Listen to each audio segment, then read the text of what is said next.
ನಮ್ಮ ಭಾರತ ದೇಶದ ಸಂವಿಧಾನವನ್ನು ತಿದ್ದುಪಡಿ ಮಾಡಲು ಅನುಸರಿಸಬೇಕಾದಂತಹ ನಿಯಮಗಳು, ವಿಧಾನಗಳು ಯಾವೆಲ್ಲ ಇವೆ ಎಂಬುದನ್ನು ನಾವು ಈಗ ಗಮನಿಸೋಣ ಹಾಗೂ ತಿಳಿದುಕೊಳ್ಳೋಣ. ಬನ್ನಿ. ನಮ್ಮ ಸಂವಿಧಾನದ 20ನೇ ಭಾಗದಲ್ಲಿರುವ 368ನೇ ವಿಧಿಯು ಸಂವಿಧಾನ ತಿದ್ದುಪಡಿಗೆ ಸಂಬಂಧಪಟ್ಟಂತೆ ವಿವರಣೆಯನ್ನು ನೀಡುತ್ತದೆ. ಬದಲಾಗುತ್ತಿರುವ ನಮ್ಮ ದೇಶದಲ್ಲಿ ಸಾಮಾಜಿಕ, ಆರ್ಥಿಕ, ರಾಜಕೀಯ ವಿದ್ಯಮಾನಗಳಿಗೆ ಅನುಗುಣವಾಗಿ ಒಂದು ರಾಷ್ಟ್ರದ ಸಂವಿಧಾನದ ಕೆಲವು ಭಾಗಗಳನ್ನು ಬದಲಾವಣೆ ತರುವುದು ಅವಶ್ಯಕವಾಗಿರುತ್ತದೆ. ಇದನ್ನ ಸಂವಿಧಾನ ತಿದ್ದುಪಡಿ ಎಂದು ಕರೀತಾರೆ. ವಿಶ್ವದ ಇತರೆ ಸಂವಿಧಾನಗಳಂತೆ ಭಾರತ ಸಂವಿಧಾನವು ಕೂಡ ತನ್ನ ತಿದ್ದುಪಡಿಗೆ ಅವಕಾಶವನ್ನು ಮಾಡಿಕೊಟ್ಟಿದೆ.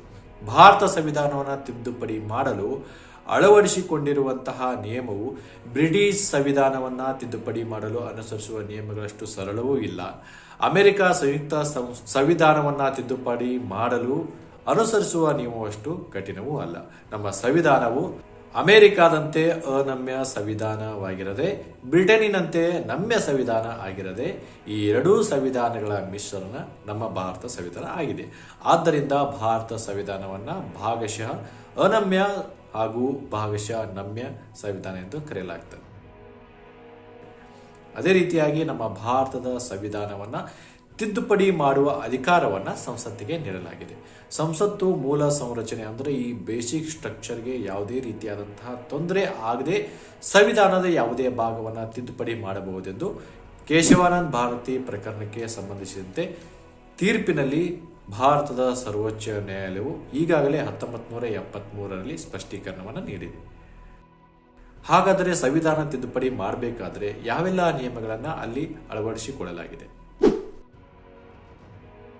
ನಮ್ಮ ಭಾರತ ದೇಶದ ಸಂವಿಧಾನವನ್ನು 368ನೇ ವಿಧಿ ಅಡಿಯಲ್ಲಿ ತಿದ್ದುಪಡಿ ಮಾಡಲು ಅವಕಾಶ ನೀಡಿದ್ದರೂ ಅದನ್ನು ಯಾವ ರೀತಿಯಾಗಿ ತಿದ್ದುಪಡಿ ಮಾಡಲು ಅವಕಾಶ ನೀಡಲಾಗಿದೆ ಅಂದರೆ, ತಿದ್ದುಪಡಿ ಮಸೂದೆಯನ್ನು ಸಂಸತ್ತಿನಲ್ಲಿ ಮಂಡಿಸುವ ಮೂಲಕ ಸಂವಿಧಾನವನ್ನು ತಿದ್ದುಪಡಿಗೆ ಮುಂದಾಗಬಹುದಾಗಿದೆ.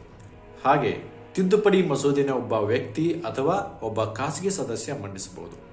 ಈ ಮಸೂದೆಯನ್ನು ಮಂಡಿಸಲು ರಾಷ್ಟ್ರಾಧ್ಯಕ್ಷರ ಯಾವುದೇ ಅನುಮತಿಯನ್ನು ಪಡೆಯುವ ಅವಶ್ಯಕತೆ ಇರುವುದಿಲ್ಲ. ಇಲ್ಲಿ ಖಾಸಗಿ ಸದಸ್ಯ ಅಂದರೆ ಕೇಂದ್ರಕ್ಕೆ ಸಂಬಂಧಪಟ್ಟಂತೆ ಲೋಕಸಭಾ ಸದಸ್ಯರು ಆಗಿರ್ತಾರೆ. ಅಂದರೆ ಲೋಕಸಭಾ ಸದಸ್ಯರಾಗಿರ್ಬೋದು, ರಾಜ್ಯಸಭಾ ಸದಸ್ಯರಾಗಿರ್ಬೋದು. ಆದರೆ ಅವರು ಯಾವುದೇ ರೀತಿಯಾದಂಥ ಮಂತ್ರಿ ಪದವಿಗಳನ್ನು ಪಡೆದಿರುವುದಿಲ್ಲ ಎಂಬುದೇ ಇದರ ಅರ್ಥ. ತಿದ್ದುಪಡಿ ಮಸೂದೆಯನ್ನು ಸಂಸತ್ತಿನ ಯಾವುದೇ ಸದನದಲ್ಲಿ ಅಂದರೆ ರಾಜ್ಯಸಭೆಯಲ್ಲೂ ಕೂಡ ಮಂಡಿಸಬಹುದು, ಹಾಗೆ ಲೋಕಸಭೆಯಲ್ಲೂ ಕೂಡ ಮಂಡಿಸಬಹುದು. ದೇಶದ ಲೋಕಸಭೆಯಲ್ಲಿ ಅಥವಾ ರಾಜ್ಯಸಭೆಯಲ್ಲಿ ಮಂಡಿಸಬಹುದಾಗಿದೆ. ಆದರೆ ರಾಜ್ಯದ ಶಾಸಕಾಂಗಗಳಲ್ಲಿ ಈ ಮಸೂದೆಯನ್ನು ಮಂಡಿಸಲು ಸಾಧ್ಯವಿರುವುದಿಲ್ಲ. ಅಂದರೆ ಕರ್ನಾಟಕ ರಾಜ್ಯದಲ್ಲಿ ಸಂವಿಧಾನವನ್ನು ತಿದ್ದುಪಡಿ ಮಾಡಲು ಮಸೂದೆಯನ್ನು ಮಂಡಿಸಲು ಸಾಧ್ಯವಿರುವುದಿಲ್ಲ ಎಂಬುದೇ ಇದರ ಅರ್ಥ. ಇನ್ನು ಸಂವಿಧಾನ ತಿದ್ದುಪಡಿ ಮಸೂದೆಯನ್ನು ಉಭಯ ಸದನಗಳು ಅಂದರೆ ಲೋಕಸಭೆ, ರಾಜ್ಯಸಭೆ ಎರಡೂ ಕೂಡ ಪ್ರತ್ಯೇಕವಾಗಿ ಈ ಮಸೂದೆಗೆ ಒಪ್ಪಿಗೆಯನ್ನು ಸಲ್ಲಿಸಬೇಕಾಗಿರ್ತದೆ. ಅಂದರೆ ಒಟ್ಟು ಸದಸ್ಯರ ಪೈಕಿ 50%ಕ್ಕಿಂತ ಹೆಚ್ಚು ಹಾಗೂ ಹಾಜರಿದ್ದ ಸದಸ್ಯರಲ್ಲಿ 2/3 ಸದಸ್ಯರು ತಿದ್ದುಪಡಿ ಮಸೂದೆಗೆ ಅನುಮೋದನೆ ನೀಡಿದರೆ ಅದನ್ನು ವಿಶೇಷ ಬಹುಮತ ಎಂದು ಕರೆಯುತ್ತಾರೆ. ಸಂವಿಧಾನ ತಿದ್ದುಪಡಿ ಮಸೂದೆಯನ್ನು ಒಂದು ಸದನವು ಅಂಗೀಕರಿಸಿ ಇನ್ನೊಂದು ಸದನವು ಅದನ್ನು ತಿರಸ್ಕಾರ ಮಾಡಿದರೆ ತಿದ್ದುಪಡಿ ಮಾಡಲು ಸಾಧ್ಯವಿರುವುದಿಲ್ಲ. ಏಕೆಂದರೆ ಸಂವಿಧಾನ ತಿದ್ದುಪಡಿ ಮಸೂದೆಗೆ ಸಂಬಂಧಿಸಿದಂತೆ ಜಂಟಿ ಅಧಿವೇಶನವನ್ನು ಕರೆಯುವುದು ಸಂವಿಧಾನದಲ್ಲಿ ಅವಕಾಶವಿರುವುದಿಲ್ಲ. ಆದ್ದರಿಂದ ಸಂವಿಧಾನ ತಿದ್ದುಪಡಿ ಮಸೂದೆಗೆ ಲೋಕಸಭೆ ಮತ್ತು ರಾಜ್ಯಸಭೆಗಳಲ್ಲಿ ಪ್ರತ್ಯೇಕ ಅನುಮೋದನೆ ದೊರೆತಾಗ ಮಾತ್ರ ಸಂವಿಧಾನವನ್ನು ತಿದ್ದುಪಡಿ ಮಾಡಬಹುದಾಗಿದೆ. ಇನ್ನು ಮಸೂದೆಯು ಭಾರತದ ಒಕ್ಕೂಟ ವ್ಯವಸ್ಥೆಯ ಉಪಬಂಧಗಳ ತಿದ್ದುಪಡಿ ಮಾಡುವುದಕ್ಕೆ ಸಂಬಂಧಿಸಿದಂತೆ ಅದಕ್ಕೆ ಸಂಸತ್ತಿನ ವಿಶೇಷ ಬಹುಮತದೊಂದಿಗೆ ಅರ್ಧದಷ್ಟು ರಾಜ್ಯ ವಿಧಾನಸಭೆಗಳ ಅನುಮೋದನೆ ಅಗತ್ಯ ಇರುತ್ತದೆ. ಅರ್ಧದಷ್ಟು ರಾಜ್ಯ ವಿಧಾನಸಭೆಗಳು ಇಂತಹ ತಿದ್ದುಪಡಿ ಮಸೂದೆಯನ್ನು ಸರಳ ಬಹುಮತದೊಂದಿಗೆ ಅನುಮೋದಿಸಿದರೆ ಸಾಕಾಗಿರುತ್ತದೆ. ಅಂದರೆ ಉದಾಹರಣೆಗೆ 127ನೇ ಸಂವಿಧಾನ ತಿದ್ದುಪಡಿ ಮಸೂದೆಯನ್ನು ಸಂಸತ್ತಿನ ಉಭಯ ಸದನಗಳು ವಿಶೇಷ ಬಹುಮತದೊಂದಿಗೆ ಹಾಗೂ ಅರ್ಧದಷ್ಟು ವಿಧಾನಸಭೆಗಳ ಸರಳ ಬಹುಮತದೊಂದಿಗೆ ಅನುಮೋದನೆ ನೀಡಿದವು. ಈ ಮಸೂದೆಯನ್ನು ಸರಕು ಮತ್ತು ಸೇವೆಗಳ ತೆರಿಗೆ ಮಸೂದೆ, goods and service tax bill ಎಂದು ಕರೆಯುತ್ತಾರೆ. ಲೋಕಸಭೆ ಹಾಗೂ ರಾಜ್ಯಸಭೆಗಳಿಂದ ವಿಶೇಷ ಅನುಮೋದಿಸಲ್ಪಟ್ಟ ಸಂವಿಧಾನ ತಿದ್ದುಪಡಿ ಮಸೂದೆಯನ್ನ ಅಥವಾ ಅಗತ್ಯವೆನಿಸಿದರೆ ಇದರೊಂದಿಗೆ ಅರ್ಧದಷ್ಟು ರಾಜ್ಯ ವಿಧಾನಸಭೆಗಳಿಂದ ಅನುಮೋದಿಸಲ್ಪಟ್ಟ ಸಂವಿಧಾನ ತಿದ್ದುಪಡಿ ಮಸೂದೆಯನ್ನ ರಾಷ್ಟ್ರಾಧ್ಯಕ್ಷರ ಅನುಮೋದನೆಗೆ ಕಳಿಸಲಾಗುತ್ತದೆ. ಇದಾದ ನಂತರ ಹೀಗೆ ಅನುಮೋದನೆಗಾಗಿ ಕಳಿಸಿದ ಸಂವಿಧಾನ ತಿದ್ದುಪಡಿ ಮಸೂದೆಯನ್ನ ರಾಷ್ಟ್ರಾಧ್ಯಕ್ಷರು ಅದನ್ನ ತಿರಸ್ಕಾರ ಮಾಡುವಂತಿಲ್ಲ ಹಾಗೂ ಮರು ಪರಿಶೀಲನೆಗೆ ಸಂಸತ್ತಿಗೆ ಕಳಿಸುವಂತಿಲ್ಲ. ಯಾಕೆಂದ್ರೆ 1971ರಲ್ಲಿ ಜಾರಿಗೆ ಬಂದ 24ನೇ ಸಂವಿಧಾನ ತಿದ್ದುಪಡಿ ಪ್ರಕಾರ ರಾಷ್ಟ್ರಾಧ್ಯಕ್ಷರು ತಿದ್ದುಪಡಿ ಮಸೂದೆಗೆ ತಮ್ಮ ಅನುಮೋದನೆಯನ್ನ ಕಡ್ಡಾಯವಾಗಿ ನೀಡಬೇಕಾಗಿದೆ.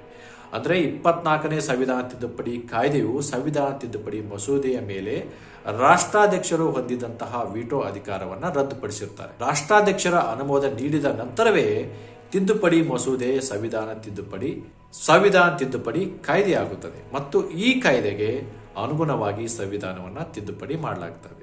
ಹಾಗಾದ್ರೆ ಇನ್ನು ಸಂವಿಧಾನ ತಿದ್ದುಪಡಿ ಮಾಡಲು ಯಾವೆಲ್ಲ ವಿಧಾನಗಳನ್ನು ಬಳಸಲಾಗ್ತಾ ಇದೆ? ಅಂದ್ರೆ ಸಂವಿಧಾನ ತಿದ್ದುಪಡಿ ಮಾಡಲು 3 ವಿಧಾನಗಳನ್ನು ಬಳಸಲಾಗುತ್ತದೆ. ಒಂದು, ಸರಳ ಬಹುಮತದ ಮೂಲಕ ತಿದ್ದುಪಡಿ ಮಾಡಬಹುದಾಗಿದೆ. ಎರಡನೆಯದಾಗಿ ವಿಶೇಷ ಬಹುಮತದ ಮೂಲಕ ತಿದ್ದುಪಡಿ ಮಾಡಬಹುದಾಗಿದೆ. ಮೂರನೆಯದಾಗಿ ಸರಳ ಬಹುಮತದೊಂದಿಗೆ ಅರ್ಧದಷ್ಟು ರಾಜ್ಯ ಶಾಸಕಾಂಗಗಳ ಅನುಮೋದನೆಯೊಂದಿಗೆ ತಿದ್ದುಪಡಿಯನ್ನ ಕೂಡ ಮಾಡಬಹುದಾಗಿದೆ. ಹಾಗಾದರೆ ಅವುಗಳ ಬಗ್ಗೆ ವಿವರವಾಗಿ ತಿಳ್ಕೊಳ್ಳೋಣ ಬನ್ನಿ. ಮೊದಲನೇದಾಗಿ ಸರಳ ಬಹುಮತದ ಮೂಲಕ ತಿದ್ದುಪಡಿ. ಸಂವಿಧಾನದ ಬಹುತೇಕ ಭಾಗಗಳನ್ನು ಸಂಸತ್ತಿನ ಸರಳ ಬಹುಮತದ ಮೂಲಕ ತಿದ್ದುಪಡಿ ಮಾಡಬಹುದಾಗಿದೆ.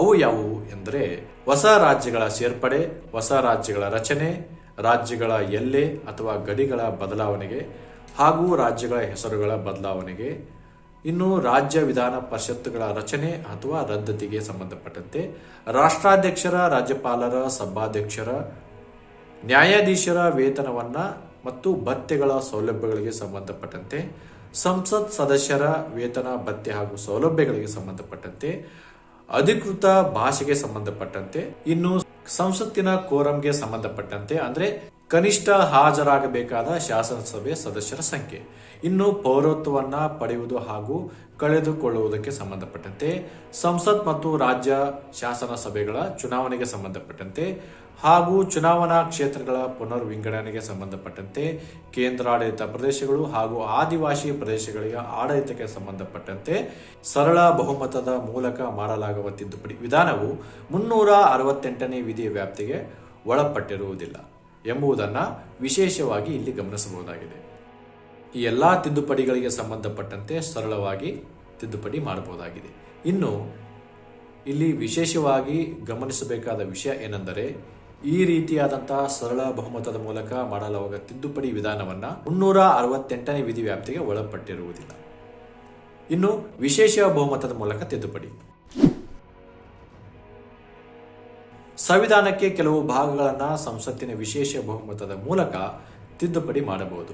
ಸಂಸತ್ತಿನ ಪ್ರತಿ ಸದನದ ಒಟ್ಟು ಸದಸ್ಯರ ಪೈಕಿ 50%ಕ್ಕಿಂತ ಹೆಚ್ಚು ಹಾಗೂ ಹಾಜರಿದ್ದ ಮತ ನೀಡುವ ಸದಸ್ಯರ ಪೈಕಿ 2/3 ಸದಸ್ಯರು ತಿದ್ದುಪಡಿ ಮಸೂದೆಗೆ ಅಂಗೀಕಾರ ನೀಡಿದರೆ ಅದನ್ನ ವಿಶೇಷ ಬಹುಮತ ಎಂದು ಕರೆಯಲಾಗುತ್ತದೆ. ಹಾಗಾದರೆ ಯಾವೆಲ್ಲ ವಿಷಯಗಳಿಗೆ ಇಲ್ಲಿ ತಿದ್ದುಪಡಿ ಮಾಡಬಹುದಾಗಿದೆ? ಮೂಲಭೂತ ಹಕ್ಕುಗಳು, ರಾಜ್ಯ ನಿರ್ದೇಶಕ ತತ್ವಗಳು ಹಾಗೂ ಇತ್ಯಾದಿಗಳಿಗೆ ಸಂಬಂಧಪಟ್ಟಂತೆ ವಿಶೇಷ ಬಹುಮತದ ಮೂಲಕ ತಿದ್ದುಪಡಿ ಮಾಡಬಹುದಾಗಿದೆ. ಇನ್ನು 3, ವಿಶೇಷ ಬಹುಮತ ಹಾಗೂ ಅರ್ಧದಷ್ಟು ರಾಜ್ಯಗಳ ಸಮ್ಮತಿಯ ಮೇರೆಗೆ ತಿದ್ದುಪಡಿ ಮಾಡುವ ವಿಷಯಗಳು. ಸಂಸತ್ತಿನ ವಿಶೇಷ ಬಹುಮತದೊಂದಿಗೆ ಹಾಗೂ ರಾಜ್ಯ ಶಾಸಕಾಂಗಗಳ ಸಮ್ಮತಿಯೊಂದಿಗೆ ಸಂವಿಧಾನದ ಕೆಲವು ಭಾಗಗಳನ್ನು ತಿದ್ದುಪಡಿ ಮಾಡಬಹುದಾಗಿದೆ. ಭಾರತದ ಸಂಯುಕ್ತ ಸಂಸ್ಥಾನಕ್ಕೆ ಸಂಬಂಧಿಸಿದ ವಿಷಯಗಳನ್ನು ತಿದ್ದುಪಡಿ ಮಾಡಲು ಈ ನಿಯಮಗಳನ್ನು ಅನುಸರಿಸಬೇಕಾಗಿರುತ್ತದೆ. ಹಾಗಾದರೆ ಈ ನಿಯಮಗಳನ್ನು ಅನ್ವಯಿಸಿ ತಿದ್ದುಪಡಿ ಮಾಡುವ ವಿಷಯಗಳು ಯಾವುವು ಎಂದರೆ, ರಾಷ್ಟ್ರಾಧ್ಯಕ್ಷರ ಚುನಾವಣೆ ವಿಧಾನ, ಕೇಂದ್ರ ಹಾಗೂ ರಾಜ್ಯ ಕಾರ್ಯಾಂಗದ ಅಧಿಕಾರಿಗಳ ವ್ಯಾಪ್ತಿ, ಸರ್ವೋಚ್ಚ ನ್ಯಾಯಾಲಯ ಹಾಗೂ ಉಚ್ಚ ನ್ಯಾಯಾಲಯಗಳ ರಚನೆ ಮತ್ತು ಅಧಿಕಾರ, ಕೇಂದ್ರ ಹಾಗೂ ರಾಜ್ಯಗಳ ನಡುವಣ ಅಧಿಕಾರ ವಿಭಜನೆ, ಸಂಸತ್ತಿನ ರಾಜ್ಯಗಳ ಪ್ರಾತಿನಿಧ್ಯತ್ವ ಹಾಗೂ ಸಂವಿಧಾನ ತಿದ್ದುಪಡಿ ವಿಧಾನಕ್ಕೆ ಸಂಬಂಧಪಟ್ಟಂತೆ ಈ ವಿಧಾನಗಳನ್ನು ಅನ್ವಯಿಸಬೇಕಾಗಿರುತ್ತದೆ.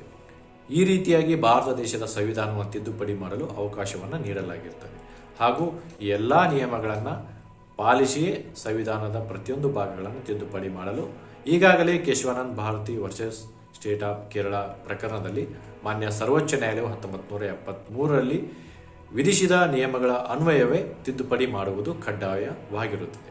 ಇದು ನಮ್ಮ ಭಾರತ ದೇಶದ ಸಂವಿಧಾನ ತಿದ್ದುಪಡಿ ಮಾಡುವ ವಿಧಾನ. ಇನ್ನೂ ಹೆಚ್ಚಿನ ವಿಷಯಗಳಿಗಾಗಿ ತಿಳಿದುಕೊಳ್ಳಲು ನಮ್ಮ ಯೂಟ್ಯೂಬ್ ಚಾನಲನ್ನು ಸಬ್ಸ್ಕ್ರೈಬ್ ಮಾಡಿ ಹಾಗೂ ಬೆಂಬಲ ನೀಡಿ. ಧನ್ಯವಾದಗಳು.